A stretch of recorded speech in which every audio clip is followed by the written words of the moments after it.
하나님께서 주시는 말씀은 사무엘상 18장입니다. 사무엘상 18장. 말씀은 1절서부터 30절까지인데 봉독은 1절에서부터 12절까지만 봉독합니다.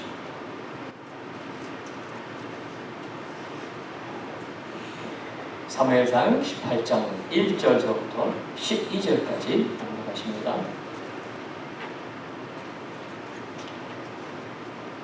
다윗이 사울과 이야기를 마치자 사울의 아들 요나단은 다윗에게 마음이 끌려 다윗을 자기 목숨처럼 사랑하게 됐습니다. 그날부터 사울은 다윗을 아버지 집으로 돌려보내지 않고 자기 곁에 두었습니다. 요나단은 다윗을 자기 목숨처럼 깊이 사랑했기 때문에 둘은 의형제를 맺었습니다. 요나단은 자기가 입고 있던 겉옷을 벗어 다윗에게 주고 군복과 칼과 활과 허리띠까지 주었습니다. 다윗은 사울이 시키는 일마다 지혜롭게 잘 해냈습니다. 그러자 사울은 그를 군대의 높은 자리에 앉혔습니다. 이 일을 모든 백성들은 물론 사울의 신하들도 기뻐했습니다. 다윗이 블레셋 사람을 죽이고 군사들과 함께 돌아오는데 온 이스라엘 성읍에서 여자들이 소고와 꽹과리를 갖고 나와 노래하고 춤추며 사울왕을 맞았습니다. 그들은 춤을 추며 이렇게 노래했습니다. 사울이 죽인 사람은 수천 명이요 다윗이 죽인 사람은 수만 명이라네. 사울이 이 노래 소리를 듣고 없이 이렇게 알아치렸습니다. 속으로 다윗에게는 수만 명이라더니 내게는 고작 수천 명뿐이라는구나. 그가 더 가질 것이 이제 이 나라밖에 더 있겠는가. 그때부터 다윗을 시기하고 질투하기 시작했습니다. 하나님이 보내신 갈망이 사울에게 강하게 내리덮쳤습니다. 사울이 알자리 도적 시간에서 소리 지르는 앉자 다윗은 평소와 같이 합주를 켰습니다. 그때 사울의 손에 창이 들려 있었는데 그는 다윗을 벽에다 박아 버릴 테다 하고 혼잣말을 하며 창을 던졌습니다. 그러나 다윗은 두 번이나 그에게서 몸을 피했습니다. 다윗이 두려웠습니다. 여호와께서 사울을 떠나 다윗과 함께 하셨기 때문입니다. 골리앗을 앞세운 블레셋 군대에 이스라엘 군대에서는 아무도 대적할 수 있는 사람이 없었습니다. 왕은 누구든지 나가서 저 골리앗을 쳐서 죽이는 사람이 있다면 내 딸을 주고 사위 삼겠다. 그리고 큰 상을 내리겠다고 했지만 아무도 나오지 않았습니다. 그런데 그럴 때 누군가 골리앗을 나가서 싸우겠다는 사람이 있다는 거예요. 그래서 왕이 부릅니다. 불러보니 어린 소년입니다. 어린 소년, 목동인 다윗이었죠. 왕은 기대할 수는 없지만 지푸라기라도 짚는 그런 심정으로 다윗에게 그럼 나가서 싸워라 하면서 자기의 무장을 해줍니다. 군복, 노투구, 갑옷으로 다 입혀줍니다. 다윗이 몇 발자국 걸어보지만 너무 무거운 거예요. 거추장스러운 거예요. 그래서 다 도로 벗어버립니다.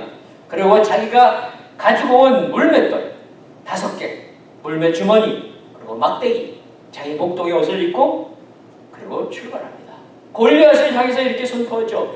골리앗아, 너는 칼과 창과 단창으로 내게 오거니와 나는 만군의 여호와의 이름, 곧 내가 모욕하는 이스라엘 군대의 하나님의 이름으로 내게 가노라.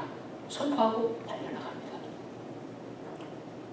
하나님은 이 다윗의 물맷돌, 첫 번째 물맷돌이 정확하게 골리앗의 급소, 이마 정통에 명중하게 하십니다.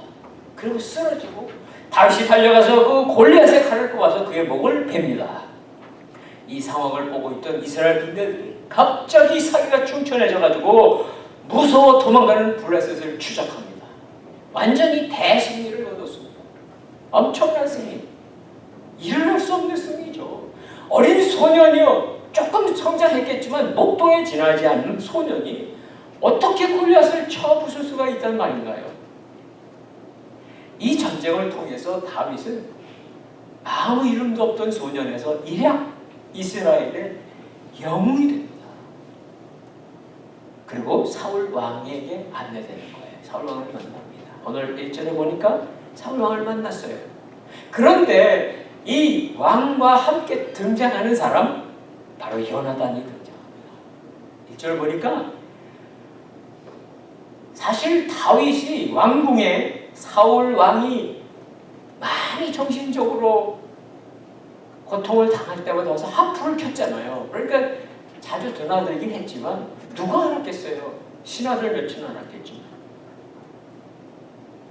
그런데 이런 엄청난 전쟁의 승리를 거두고 이제 왕 앞에 왔을 때 그 일을 설명할 수 있는 방법이 없어요. 도대체 이 일을 어떻게 설명을 할 수 있겠는가? 그런데 그 일을 자기도 경험해 봤기 때문에 해석할 수 있고 이해할 수 있는 한 사람이 있었어요. 바로 사울왕의 아들 요나단입니다. 다윗에게는 다윗이 가지고 있는 힘이 아니라 하나님의 영이신 성령께서 함께 하셔서 다윗이 가지고 있는 평소의 능력을 몇십 배, 몇백 배로 그렇게 나타나게 하셨던 거죠. 하나님의 역사인 성령의 역사가 나타날 때는 사람들의 반응이 크게 두 가지로 나뉩니다. 전혀 다른 방향의 두 가지로 반응이 나타나요. 우리가 하나님의 은혜를 사모하고 살면서 계속 하나님의 은혜를 구하던 사람들이 그런 성령의 역사를 나타났다 그러면 같이 기뻐해 줍니다. 함께 기뻐해 줍니다. 그런데 반대의 사람들도 있습니다. 성령의 역사를 모르는 사람들은 그 사람을 조롱합니다. 빈정거립니다. 시기하고 질투합니다. 왕의 아들인 요나단, 그는 골리앗을 쓰러뜨린 그 엄청난 전투의 승리, 그리고 이스라엘 군대의 승리, 그 정점에 누가 있는지를 봤습니다. 다윗이죠. 다윗이 가지고 있었던 용기, 다윗의 믿음을 목격하고 나서 다윗을 좋아하기 시작한 거예요. 왜냐고요? 다윗을 통해서 하나님의 영, 성령의 역사하시고 나타나심을 보았잖아요. 요나단 자신도 이런 경험이 있는 사람이에요. 요나단은 작년일 것입니다. 작년 하반기에 제가 사무엘상을 쭉 해왔는데 벌써 오래전 이야기죠. 요나단이 믹마스라고 하는 곳에서 전쟁이 벌어졌습니다. 그런데 그때 왕인 사울 왕과 군대가 다 같이 가고 아들인 요나단도 같이 갔는데 저쪽 계곡 건너편에 블레셋 군대가 있어서 계속 전쟁을 거두고 있지만 감히 전쟁을 시작을 못하고 있습니다. 자신이 없어요. 왜냐하면 사울 왕이 이미 하나님의 영이 떠났습니다. 또 사울을 도와주던 선지자인 사무엘도 떠났습니다. 아무것도 할 수 있는 게 없어요. 그런 상황에 있을 때에 이 요나단이 혼자서, 그 다음에 자기와 한 사람, 두 명이서 단둘이서 계곡을 통과해가서 적진을 쳐들어갑니다. 아니 말이나 돼요. 두 사람이 무슨 적진을 쳐들어가요. 근데 그런 일이 벌어진 거예요. 그때 요나단은 이렇게 선포하고 적진에게 돌격합니다. 여호와의 구원은 사람의 많고 적음에 달리지 아니하였느니라. 말도 안 되는 선포예요. 세상 사람들 말도 안 되는 거죠. 요나단하고 부하 두 사람이서 어떻게 블레셋 대군 앞에 그렇게 쳐들어가요. 근데 하나님이 그들을 사용하시잖아요. 그러면서 블레셋 군대의 사기를 그냥 다 땅에 떨어뜨리고 자기들끼리 싸우게 만들어버리고 결국 이 두 사람이 수많은 사람들을 죽이는 것을 뒤에 있는 계곡 건너편에 있었던 이스라엘 군대 사울 왕이 보고서 그때서야 늦게 같이 참여합니다. 대승을 하죠. 그것이 바로 믹마스 전투예요. 자기는 알아요. 요나단은 내가 이긴이 아니구나. 나하고 부하 두 사람이서 가서 자꾸 죽기 딱을 맞는 짓을 한 거예요. 이게 무모하게 한 거예요. 무모하게. 그런데 살아났거든요. 하나님의 영이 자기와 함께 했다고 경험했거든요. 그런데 비슷한 장면이 눈앞에서 벌어졌던 거예요. 바로 다윗이 골리앗을 쳐부수는 것을 보면서 요나단과 다윗 두 사람 사이에는 같은 성령님의 체험이 같이 있었던 거예요. 그렇기 때문에 그 마음이 통하기 시작한 거예요. 마음이 끌린 거예요. 그래서 어떻게 됐습니까? 여기 보니까 다윗을 자기 목숨처럼 사랑하게 됐습니다.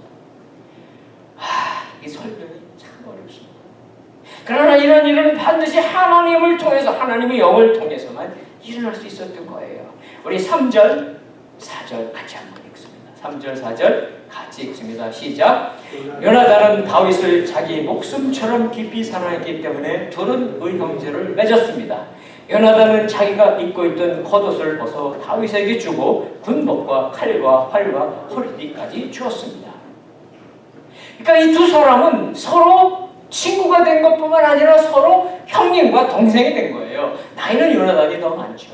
형님 요나단과 아우 다윗이 이렇게 의형제가 된 거예요. 사람이 가깝다고 이렇게 되지는 않습니다. 이 안에 반드시 하나님의 역사 가운데서, 신앙 안에서 맺은 언약입니다. 그러니까 다윗과 요나단 사이는 항상 인간적인 정, 인간적인 의리, 인간적인 사랑을 넘는 하나님이 함께 계셨던 거예요. 그런데 생각해 보세요. 요나단이 누구인가 생각해 보시라고요. 요나단은 사울 왕의 아들, 첫째 아들이에요. 만일 사울이 왕이 다 끝나면 그 다음에 누가 왕이 되어야 합니까? 요나단입니다. 요나단. 그런데 이미 다윗은 사무엘이 기름 부어서 장래, 언제가 될지 우리는 장래 왕이 될 사람이에요. 물론 요나단은 그거 모르죠. 사실 대부분 모르고 있어요. 그러니까 이 두 사람이라면 장래의 왕이 될 자격을 갖춘 사람과 하나님이 기름 부어준 사람이라는 것이 확실하게 드러난다면 얼마나 갈등이 심할 수 있을까요? 왜냐하면 미래에 왕이 될지 모르는 두 사람의 만남이잖아요. 우리는 많은 역사의 드라마에 보면은 둘 중에 한 사람은 죽여야죠. 그렇죠? 한 사람을 제거해야 자기가 왕이 되잖아요. 상대편을 반드시 죽여야만 하는 상황인데 전혀 그렇지 않습니다. 이들의 우정 안에 하나님이 계셨기 때문입니다. 그리고 이 두 사람은 둘 다 살아요. 둘 다 살아요. 물론 나중에는 이제 전쟁에서, 요나단이 전쟁터에서 전사를 하지만요, 아무 갈등이 없이 살게 되는 거예요. 그리고 4절에 보세요. 요나단이 자기가 가지고 있었던 군복, 그렇죠? 칼, 활, 허리띠, 이게 뭘까요? 이 당시에는 수시로 블레셋 타고 전쟁하는 시대입니다. 이것은 생명과 똑같습니다. 군인으로서의 생명이죠. 그러면 자기가 가장 아끼고 자기의 생명을 지켜주는 것을 벗어줬다는 건 무슨 뜻이죠? 내 생명도 다 내 거다. 너를 위해 내 생명을 주겠다. 그런 표시입니다. 결국은요, 나중에는 왕의 자리까지 다윗에게 주는데 아무 거리낌이 없게 된다 그 말이에요. 그러면 다윗은 얻어먹기만 했을까요? 아니요. 다윗이 참 하나님의 은혜를 요나단을 통해서 받습니다. 그래서 물론 나중에 요나단은 전사에서 죽지만 그 후손들이 남아요. 물론 그때 이미 사울의 일가들이 다 없어집니다.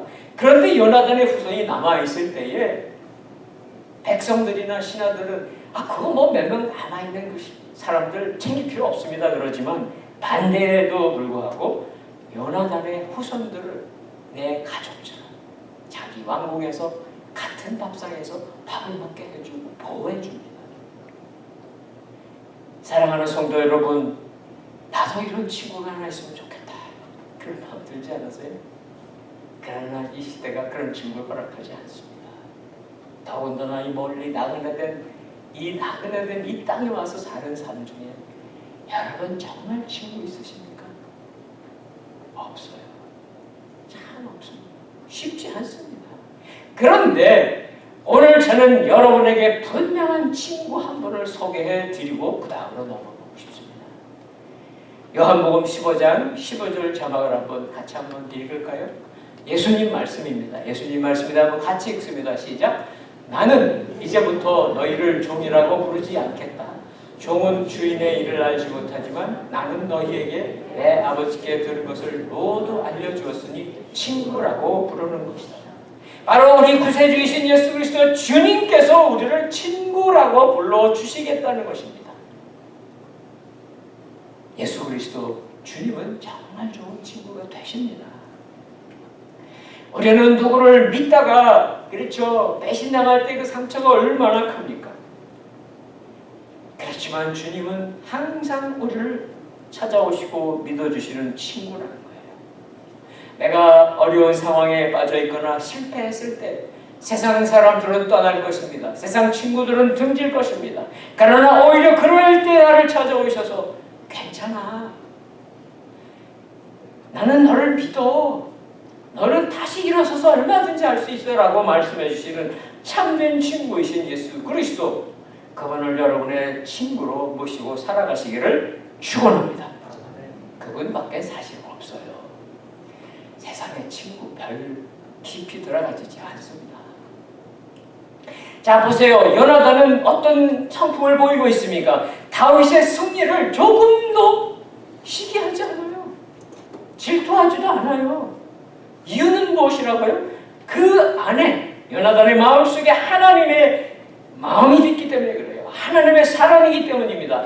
그러나 요나단의 아버지 사울 왕은 전혀 다르습니다. 전혀 다르습니다. 6절 보세요. 6절에 보니까 전투가 또 그 다음에 있었던 거예요. 그렇죠? 골리앗 전쟁 이후에도 전쟁이 있었습니다.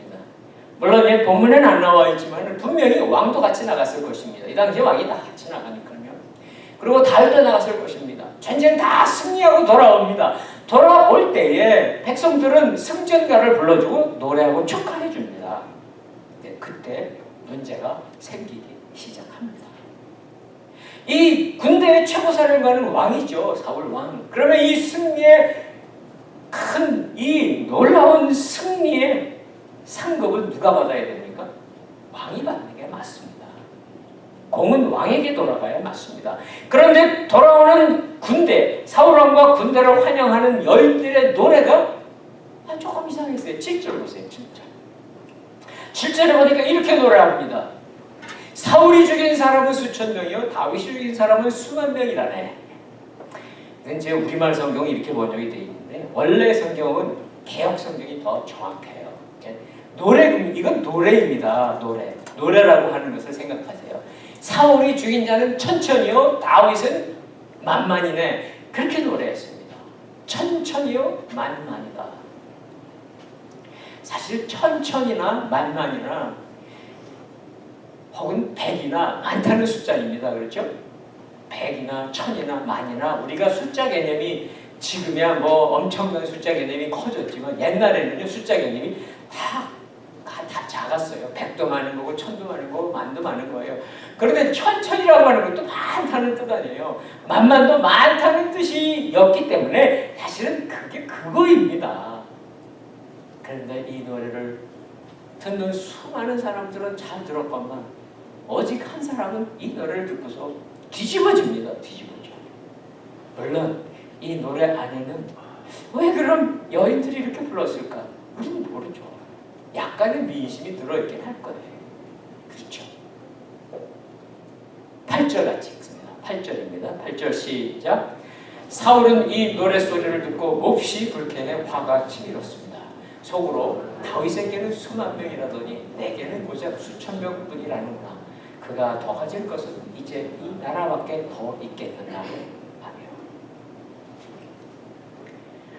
다윗이 적장 골리앗을 쳐주고 공을 세운 거 알죠. 백성들 벌써 다 알죠. 모를 이유 없잖아요.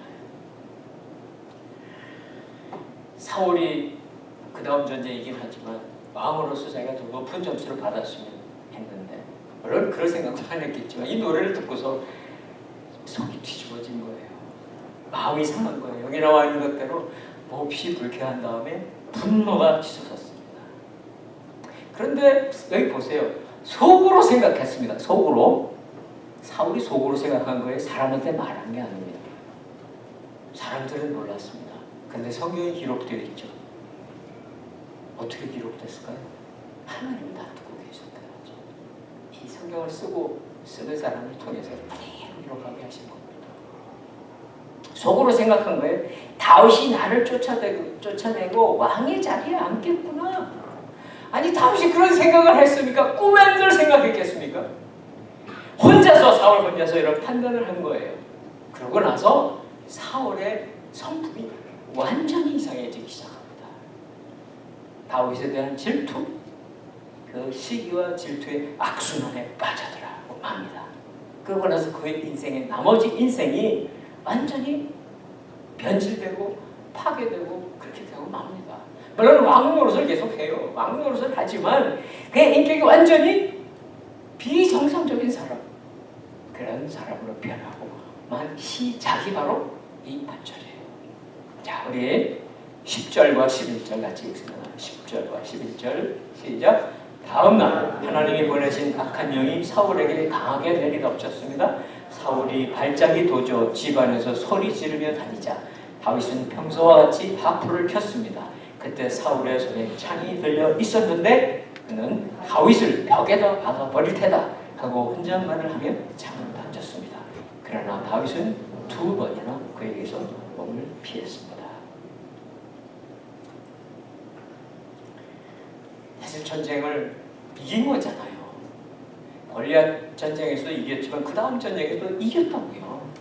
전쟁에서 이겼으면 승리했으면 기뻐해야 할 텐데 사울의 기쁨이 하나도 없어요. 오히려 분노가 머리 꼭대기까지 올라간 거예요. 그러면서 그의 발작이 점점 심해진 거예요. 10절 다시 보세요. 그래서 이렇게 악한 영이 더 활동을 하니까 여기 하나님이 보내신 악한 영, 지난번에 다 설명해 드렸죠. 하나님이 악한 영을 보내시는 거 아닙니다. 하나님이 악한 영이 오고 덮치는 것을 가만히 팔짱 끼고 보고 계신 것 뿐이에요. 하나님이 일부러 그렇게 하지 않습니다. 자, 이런 악한 영이 작용하게 되자 발작하죠.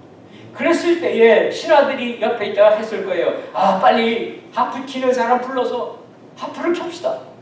더군다나 이미 이때 다윗은 옛날처럼 하프 키고 집에 가고 하프 키고 집에 가는 때가 아니고 지금은 군대 장수의 한 사람이니까 가까이 있었을 거예요. 다윗을 불러서 하프를 연주하기 시작합니다. 근데 하필이면 10절 끝에 보세요. 그때 사울의 손에 창이 들려 있었는데, 자 11절 보세요. 사울이 음악으로 치료해주고 있습니다. 그러면 다윗이 고마워야죠. 미움이 더 생기는 거예요. 그래 어느 순간 자기 손에 창을 붙잡고서 잘 됐다. 지금이 기회야. 다윗의 이 창으로 완전히 벽에 와버리자. 세게 던집니다. 그 방에 누구와 있는지 모릅니다. 또 방의 크기가 얼마인지 모릅니다. 그러나 분명히 방 안에 있었죠. 연주를 하려면 같이 방 안에 있어야 될 거 아닙니까? 그렇죠? 사울은 뭐 발작을 하고 막 그래서 침대에 누워 있었는지 아니면 창을 붙잡고 있었는지 일어서서 왔다 갔다 거슬러 그런지 모르지만 분명히 하프를 키고 있었던 다윗은 그 근처에서 하프를 키고 있었을 거예요. 그러면 사울이 키가 얼마나 큽니까? 힘이 얼마나 셉니까? 창을 던지는데 가까운 데 있는 사람들 창 한 번 던지면 끝입니다. 죽습니다. 피할 수가 없습니다.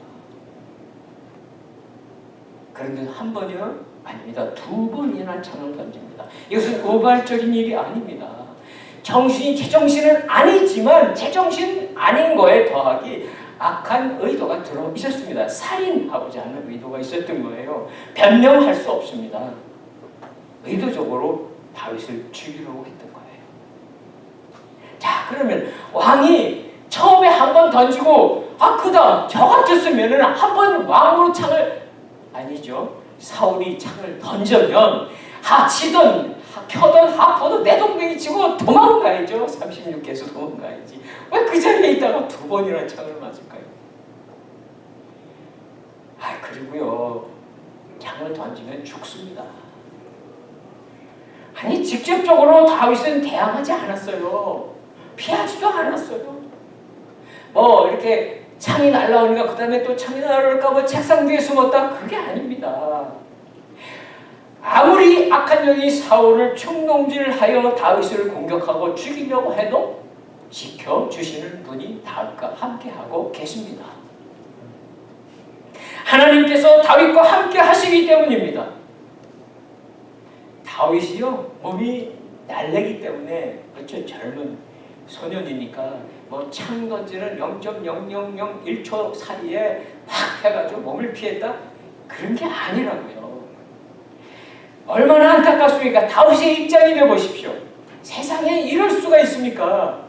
말도 안 되죠. 그러나 말도 안 되는 이런 고난과 환난 속에 통과해야 되는 것이 다윗이 감당해야 될 시련입니다. 하나님의 영이 함께 있는 사람인 다윗에게 모든 일이 평탄하게 풀리고 아무 염려도 없고 그렇게 살게 하시지 않으셨다는 거죠. 우리도 마찬가지입니다. 하나님의 영이 우리에게 있습니다. 어려운 일이 옵니다. 말도 안 되는 야 이거 나 이러다 나 쫄딱 망하겠네. 나 이러다 죽고 말겠네. 그런 일이 있을지라도 하나님의 영이 함께 계시는 것을 믿으시면 버티세요. 아무리 강한 창이 두 번씩 날라와도 다 피하게 하나님이 피할 길을 주시는 거예요. 내가 피하려고 그러다가 내가 맞고 죽죠. 하나님이 그렇게 하시는 거예요. 근데 문제는 뭔지 아세요? 사울이 쉽게 포기하지를 않네요. 포기하지를 않네요. 그래서 이제 작전을 또 음모를 꾸미기 시작하는데 그 음모는 그 뒤에 쭉 이어집니다. 자, 14절 보세요. 14절 보시면 사실 사울은 왕으로서 정상적인 명령을 내릴 수 있습니다. 왜냐하면 다윗이 장수 중에 한 사람, 뭐 계급은 뭔지 모르겠어요. 백부장인지 뭔지 모르겠어요. 그러나 그를 너는 오늘서부터 여기서 근무해야 저기 가서 근무할 수 있잖아요. 그래서 다윗을 전방으로 보냅니다. 그것도 진급을 시켜서 천부장으로 해서 진급해서 보냅니다. 다른 뜻이 아니에요. 전쟁터에 나가서 너 죽어라 이거예요. 죽어라. 그런데 14절 보세요. 뭐 안 읽으셔도 알겠죠.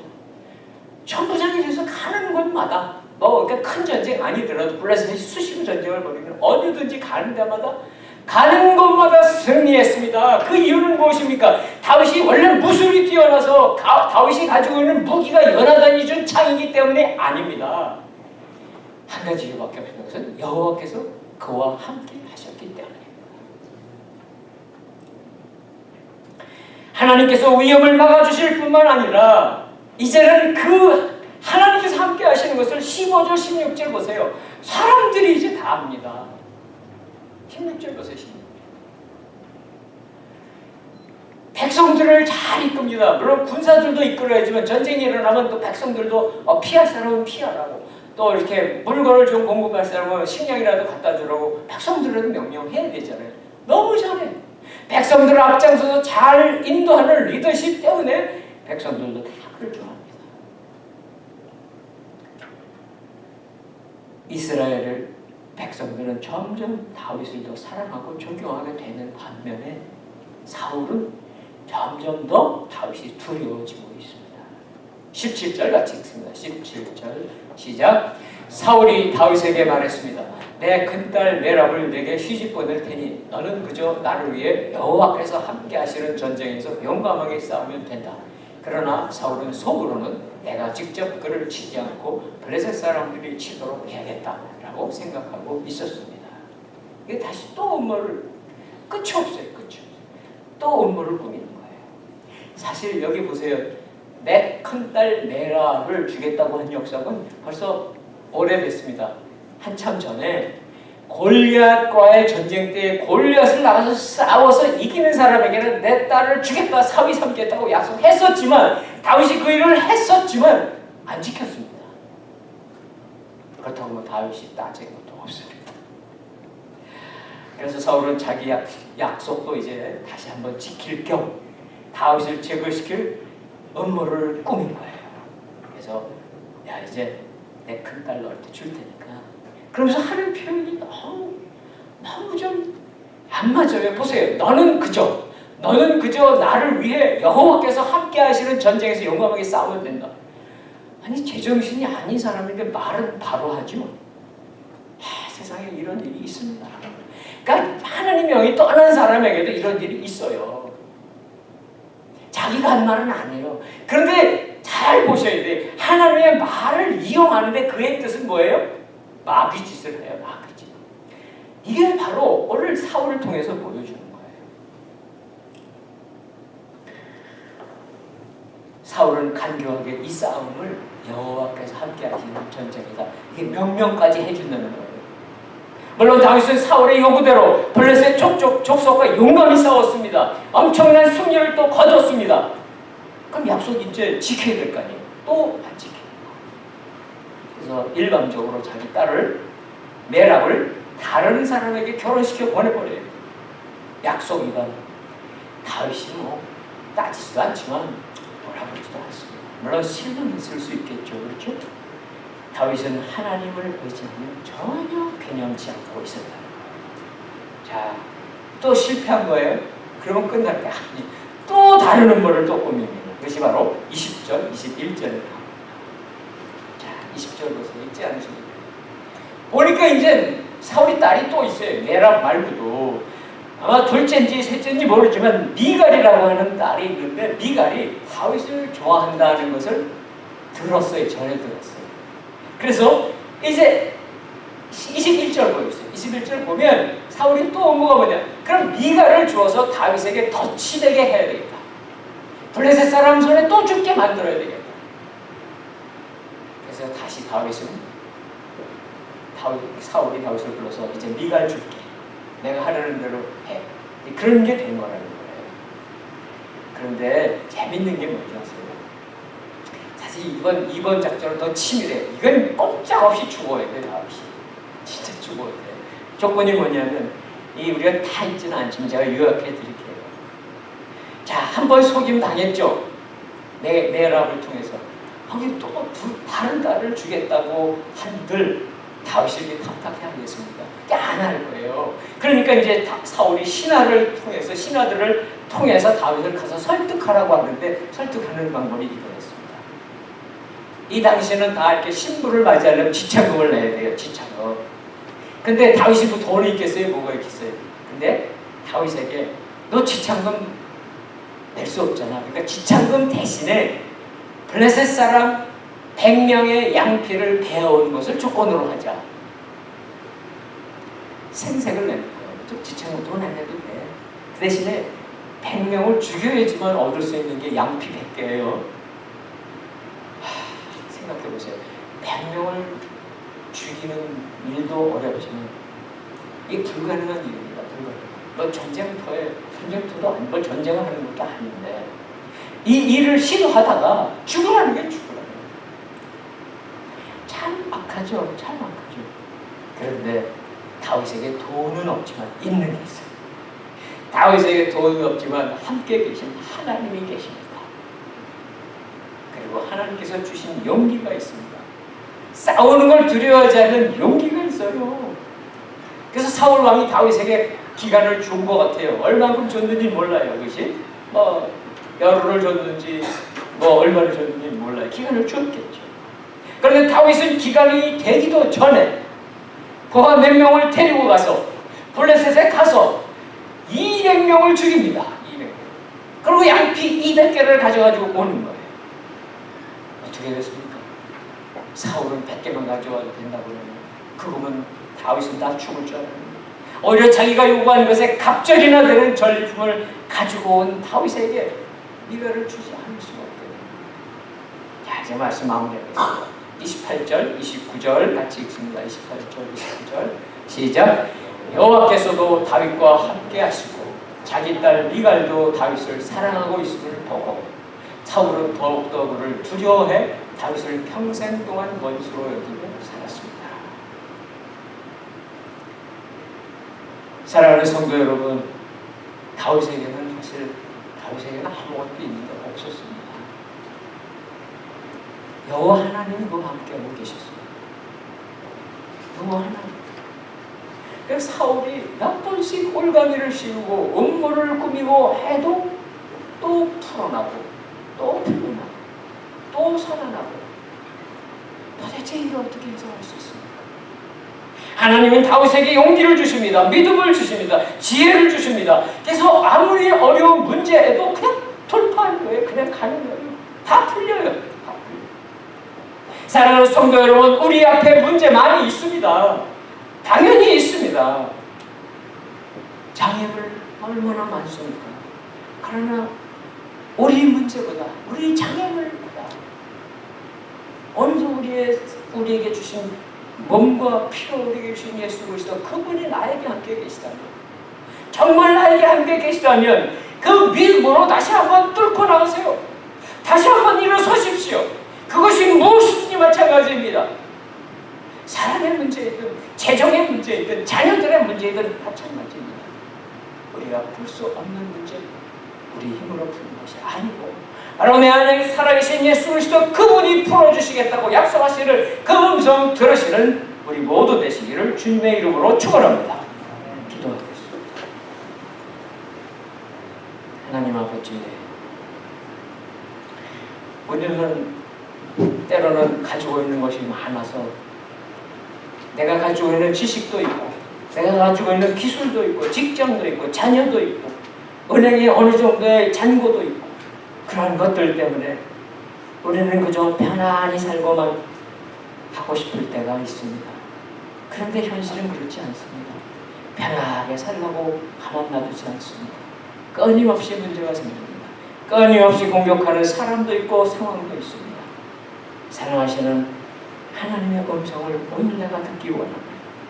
그리고 그 주님이 나를 찾아오셔서 내 상황 속에 내 인생의 모든 계획 속에 정말 주님이 역사하시는 그런 사용받는 인생 되게 축복해 주시옵소서.